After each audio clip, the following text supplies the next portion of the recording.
ప్రతిష్టాత్మక యాసిస్ సిరీస్లో ఇంగ్లాండ్ జట్టు పేలవ ప్రదర్శన కొనసాగుతోంది.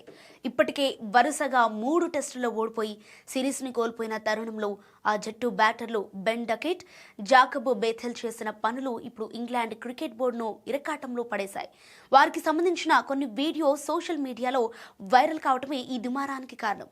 అసలు ఏం జరిగిందంటే, యాసిస్ సిరీస్లో భాగంగా ఆస్ట్రేలియాతో జరిగిన మొదటి 3 టెస్టుల్లో ఇంగ్లాండ్ ఘోర పరాజయాన్ని మూటగట్టుకుంది. ఈ పరాజయాల అనంతరం ఆటగాళ్లకు ఇచ్చిన విరామ సమయంలో వీరు నైట్ క్లబ్లలో పార్టీలు చేసుకుంటూ కెమెరాకు చిక్కారు. ఓ వీడియోలో బెన్ డకెట్ పూర్తిగా మత్తులో ఉన్నట్లు కనిపిస్తున్నారు. తన హోటల్ గదిని కూడా వెతుక్కోలేని స్థితిలో ఆయన ఉన్నట్లు తెలుస్తోంది. ఓ వ్యక్తి ఆయనను ఆట పట్టిస్తూ ట్రైనింగ్ గ్రౌండ్కు వెళ్లటానికి క్యాబ్ కావాలా అని అడగటం ఆ వీడియోలో కనిపిస్తోంది. మరోవైపు యువ ఆటగాడు జాకబ్ బెథెల్ ఓ నైట్ క్లబ్లో గుర్తు తెలియని వ్యక్తులతో కలిసి డాన్స్ చేస్తూ ఈ సిగరెట్ తాగుతూ కనిపించారు.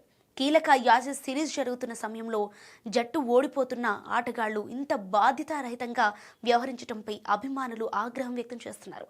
ఆటపై దృష్టి పెట్టాల్సింది పోయి ఇలా పార్టీలో మునిగి తేలటం ఏంటని ప్రశ్నిస్తున్నారు. ఈ వ్యవహారంపై England men's cricket managing director రాబ్కి స్పందించారు. ఈ ఘటనపై విచారణ జరుపుతామని ఆయన స్పష్టం చేశారు.